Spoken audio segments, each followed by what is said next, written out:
Hey everybody, it's Brian and Eric again with the DCL Dorks, and we're now doing episode 3. Just kind of talking about really one of our favorite cruises, which was the westbound Transatlantic cruise that we took that left from Dover, England, and went to New York City. And there was, it was what, 12 days? Yeah, 12 nights. And yeah, so this is episode 3. The first episode, we kind of talked about our pre-excursion and to Disneyland Paris.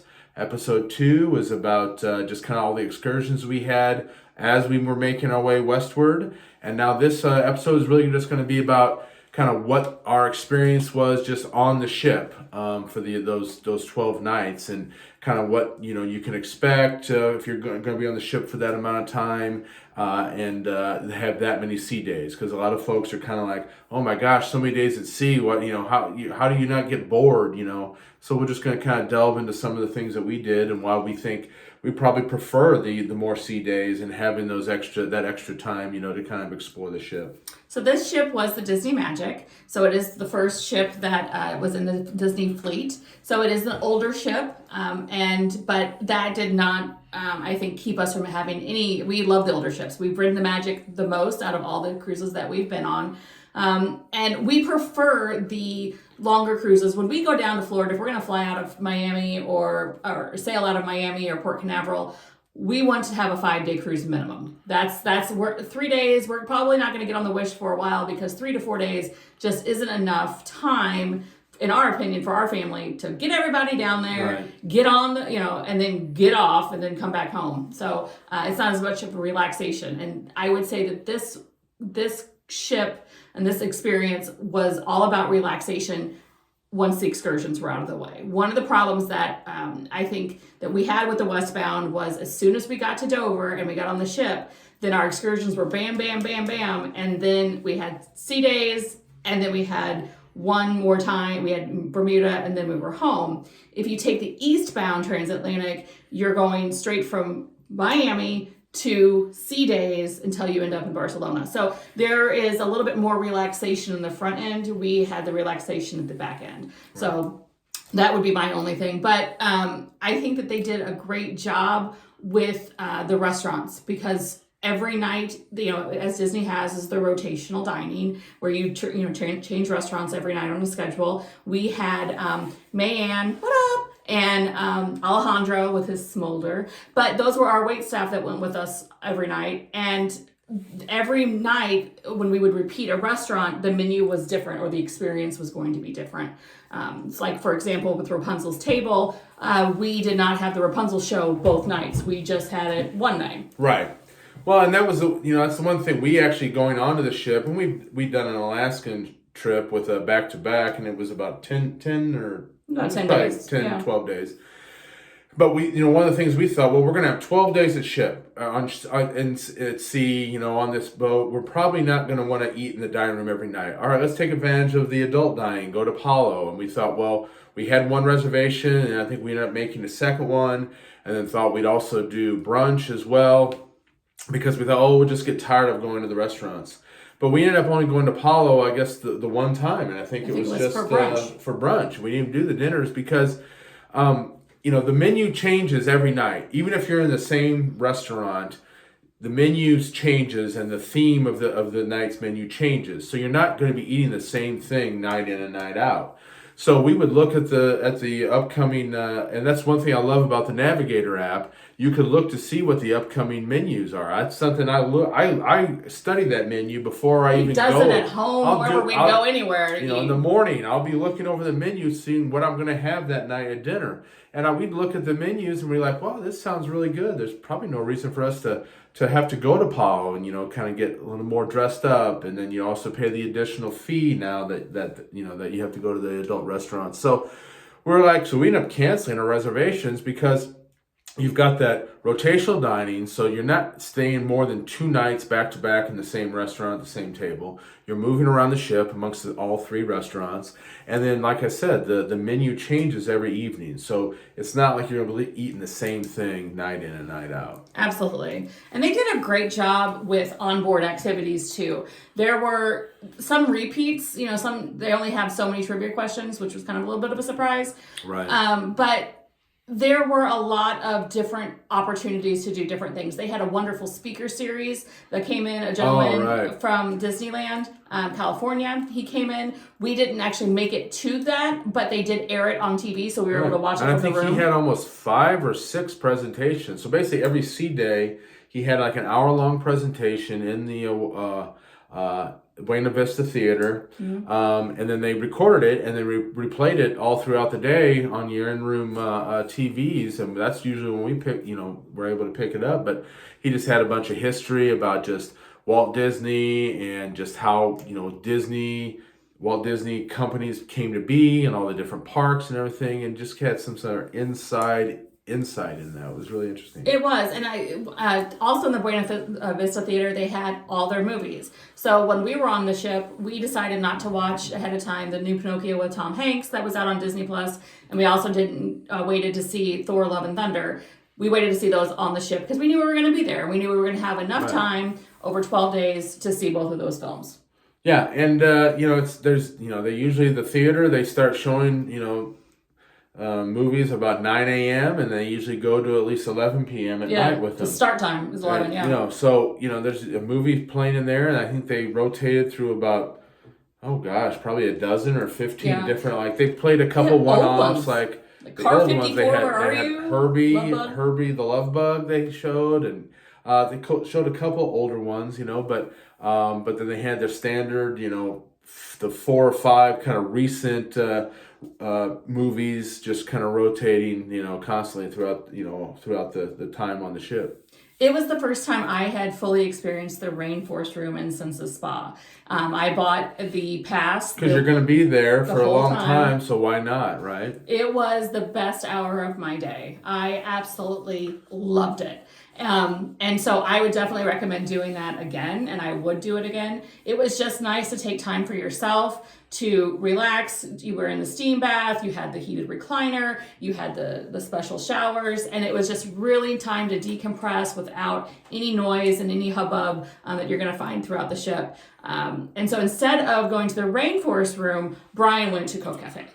That's right. And I went to Cove Cafe because, again, if you've watched any of these other episodes, it's probably my favorite bar. Even though it's really the coffee place, they also have a full bar there as well. And it's just real quiet. It's kind of low key. There's not a lot of people. It's got a door so that it kind of closes you off from kind of the rest of the ship, so you don't hear all the hustle and bustle. And then you can kind of get to know the wait staff in there, and they get to know you, and they get to know what you're drinking or what you're having. It's really just kind of a neat way to kind of basically get to know some new people. And I would run into some folks that were also sitting at the bar having coffee, and start finding out who they are, where they're from. It's just a very more kind of low key place to have some cocktails versus say at the promenade bar where the people are just kind of coming and going all day.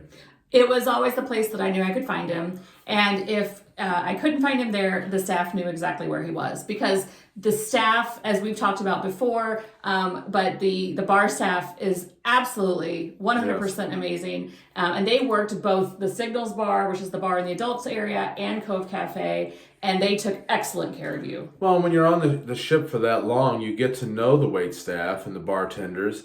And if you're somebody that likes to have a cocktail or a drink when you're sitting poolside, they know that about you. Or if you're somebody that doesn't, they'll know that as well. And then they won't bother you because you're there to read your book or whatever, or listen to your podcast or whatever. But I got to the point where I would sit down, by the pool, and I forget the gentleman's name, the waiter they had, but he'd look over, like he'd catch eyes with me, lock eyes immediately to find out if I needed a drink.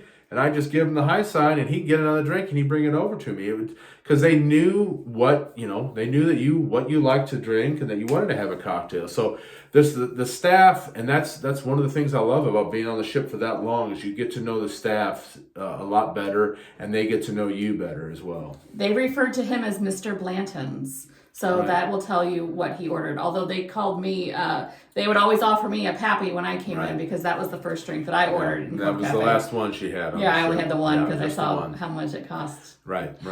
Other than that, we also, I think what they did was and we've talked about this before on some podcasts, that my favorite is I like the character interactions.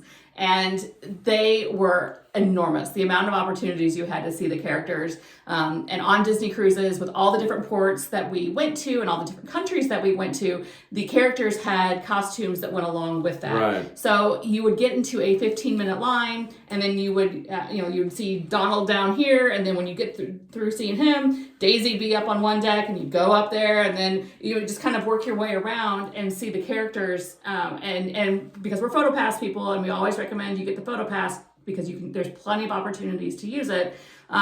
Then that's what one of the things that I really enjoy about that, way better than the parks when it comes to character interaction. Well, what I love about the PhotoPass too is like you see the folks that haven't gotten the PhotoPass, and so they've got to hand the cast member their camera, and they've got to get in front and get their pictures taken, and then maybe they're going to take a couple extra photos with it. But we've got the PhotoPass, so we basically just give them a room number, step right up, get a couple pictures taken, we interact with the characters a little bit, and then we're on our way right away. We don't have to be bothering with a camera and carrying it, around the ship all the time. And they did have the special backdrops. So on formal nights and every night they had special backdrops that you could go get professional pictures taken as well. One of the women that takes pictures with the characters, she remembered us from our previous cruise, and whenever we would tell her our room number, she would stop us and she'd give us the room number from our other cruise. But we loved her to death. So it's interesting that when you do get to know the staff, they get to know you, and so there's that connection that is made. For sure. We did the wine package when it came to dinner. Mm-hmm. They have like a 3-night, a 5-night. 3, a 5, and a 7-night, I think, wine package. Which is going to be standard because that's usually when a lot of their cruise their tours are. Because I think you'd save about 20% on the total. If you were to buy each bottle, separately throughout the night or whatever, or throughout the cruise, if you end up just signing up for the certain package you want, you'll save about 20%. And you can even, add. So I think we got a 7-night package, and then we kind of worked through that and still had a few more nights on the ship. So we just added a 3-night package, mid cruise, and it worked great. And we could have 2 bottles open at the same time. Right. If he got something that I didn't want, or likewise, or what he had the night before, I was like, I'm ready to, what I'm going to eat tonight is going to be more of a white wine instead of the red wine. Right. They took really great care of us when it comes to that. And I think that was just something, we don't usually do that on the cruise ship, but with that one being the Transatlantic, we did that. Now, I will say the westbound Transatlantic, one of the things that I didn't care for as much is they had very limited merchandise regarding the Transatlantic cruise. They didn't have, usually, they'll have t-shirts, and I thought with that being such a very special cruise, they would have these things, but they did not. So as soon as on the first day, one of a fellow passenger was like, hey, it's open, go run and see what they've got. But they had you got a hoodie, I think we got like a magnet or something, but there really was not that kind of merchandise that I was anticipating. Now that might change because we were still on the heels of COVID, so you had all the supply chain issues, so maybe they weren't getting everything. But I think they also have that problem, even with certain liquors and stuff and beers they were running out of because, it's not as easy to get certain things over in Europe, so they weren't able to restock. So they had been in Europe for 3 months or so, right.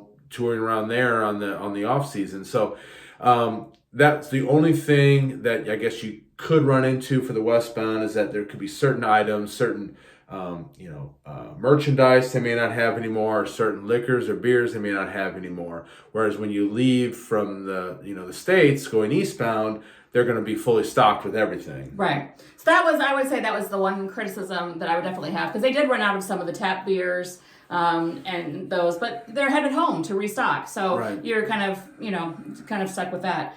But we absolutely loved it, and I would absolutely do it again. I would like to try the eastbound now that the bigger ships are going to be headed over there for those cruises.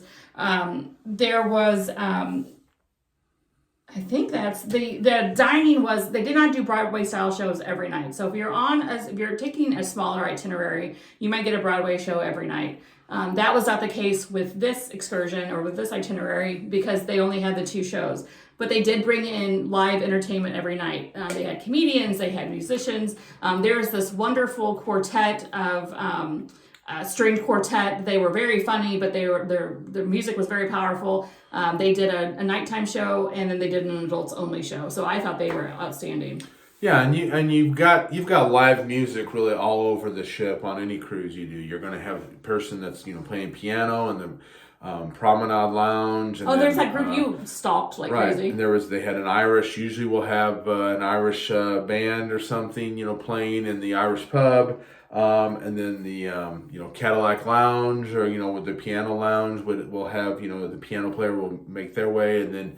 So they usually will have live music kind of all throughout the evenings in the adult bar areas, and then they will also have the Broadway style productions, some of the nights as well.